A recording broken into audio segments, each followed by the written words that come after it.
योगी सरकार के दूसरे कार्यकाल का पहला विधानमंडल सत्र 23 मई से शुरू हो रहा है। 26 को बजट पेश होगा। हमारे साथ विधायक रविदास मल्होत्रा जी हैं। रविदास जी, जिस चीज़ का इंतजार था, जिस घड़ी का इंतजार था, वो घड़ी नज़दीक आ गई है। विधायक निधि भी मिलने की उम्मीद है। अब क्या कुछ प्राथमिकताएं रहेंगी विधायक निधि मिलने के बाद? किस तरीके से काम किया जाएगा क्षेत्र के लिए? देखिए, पिछले 5 सालों में भाजपा की सरकार में कहीं कोई भी काम नहीं हुआ। सारे विकास के काम ठप थे और लखनऊ मध्य क्षेत्र के अंदर कहीं कोई सड़क नहीं बनी। अधिकांश सड़कें बहुत टूटी और जर्जर हालत में हैं। हम लोग पिछले 2.25 महीने से चुनाव जीतने के बाद से लगातार प्रयास कर रहे हैं, लेकिन कहीं भी कोई सड़क बनने का काम शुरू नहीं हुआ। और जहां तक कि पीने के पानी की व्यवस्था नहीं है, अधिकांश टंकियां खराब पड़ी हुई हैं और विधायक कोटे का पैसा भी नहीं आया है जिससे हम जनता की समस्याओं का हल कर सकें। हम लोग विधानसभा के इस सत्र में क्षेत्र के विकास के लिए बात उठाने का काम करेंगे और जो लगातार लखनऊ शहर में नाले हैं, ये सारे नाले लबालब भरे हुए हैं।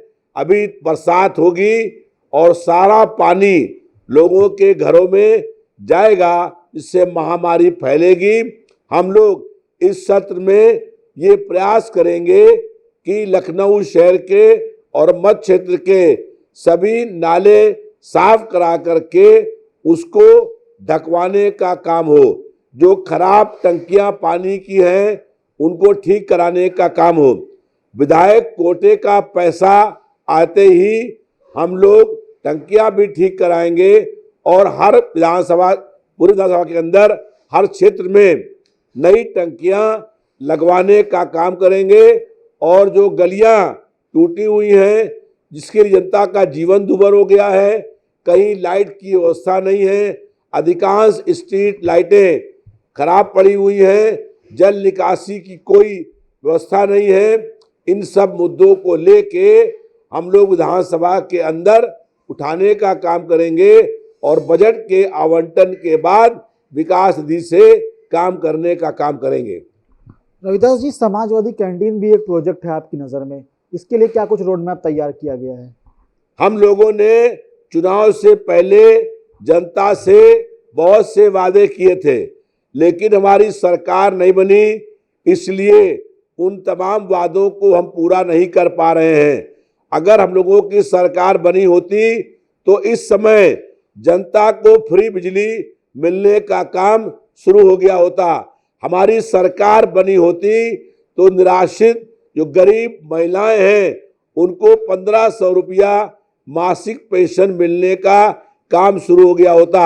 हमारी सरकार बनी होती तो बेरोजगार नौजवानों को नौकरी मिलना शुरू हो गई होती और हम लोग समाजवादी कैंटीन के माध्यम से पूरे प्रदेश के अंदर लोगों को 10 रुपये में खाना खाने का काम करते।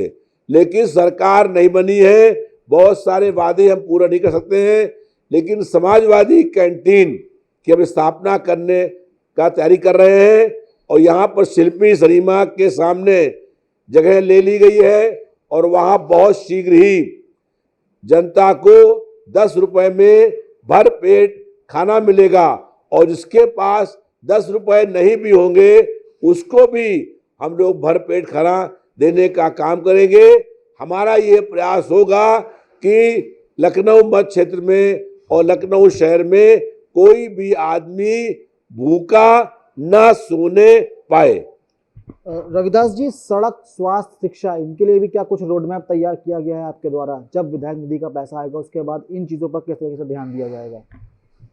वर्तमान में सभी सरकारी स्कूलों की हालत बहुत खराब है।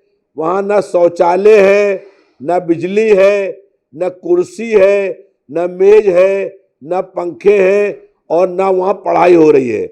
हम लोग जब विधायक निधि आएगी तो उससे जो सरकारी स्कूल है उसको ठीक करा करके सारी व्यवस्था करने का काम करेंगे ताकि स्कूलों में अच्छे ढंग से पढ़ाई हो सके।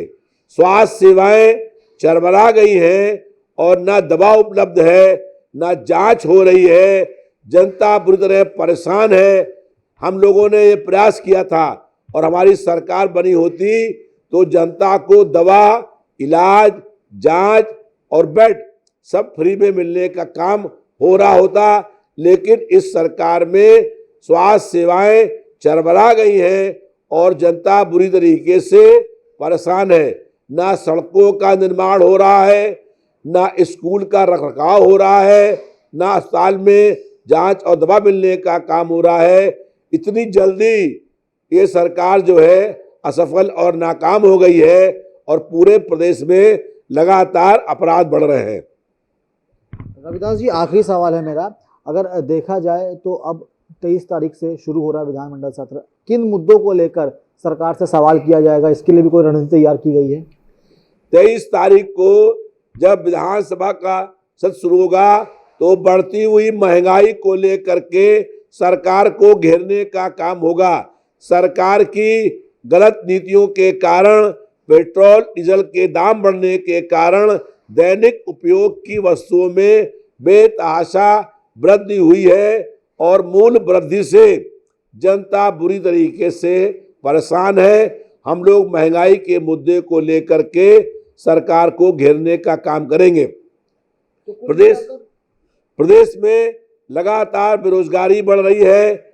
सरकार बनने के बाद किसी एक आदमी को भी रोजगार नहीं मिला है। हम लोग ये प्रयास करेंगे कि सरकार बेरोजगार लोगों को रोजगार देने का काम करे। हम लोग ये प्रयास करेंगे कि प्रदेश में जो लगातार अपराध बढ़ रहे हैं, हमारी बहन और बेटियां सुरक्षित नहीं हैं, लगातार जो है वो लूट हो रही है, हत्याएं हो रही हैं, प्रदेश में जंगल माफिया, गुंडा राज कायम हो गया है, कानून व्यवस्था ध्वस्त हो गई है। इन मुद्दों को लेके हम विधानसभा के अंदर सरकार को घेरने का काम करेंगे। तो कुल मिलाकर ये कहा जा सकता है कि 23 तारीख एक महत्वपूर्ण दिन होगा, क्योंकि इस दिन सरकार जिस तरीके से अपने एजेंडे पेश करेगी, उसके बाद 26 तारीख को बजट पेश किया जाएगा। वहीं विपक्ष भी अपनी पूरी रणनीति के साथ तैयार है और महंगाई के मुद्दे पर विपक्ष सरकार को घेरने का काम भी करेगा। वीडियो बाबूलाल के साथ Abhishek Pandey, daily insider, Lucknow. UP और देश दुनिया की तमाम ताजा तरीन खबरों के लिए आज ही गूगल प्ले स्टोर से इंस्टॉल करें हमारा तेजी से उभरता न्यूज ऐप डेली इंसाइडर।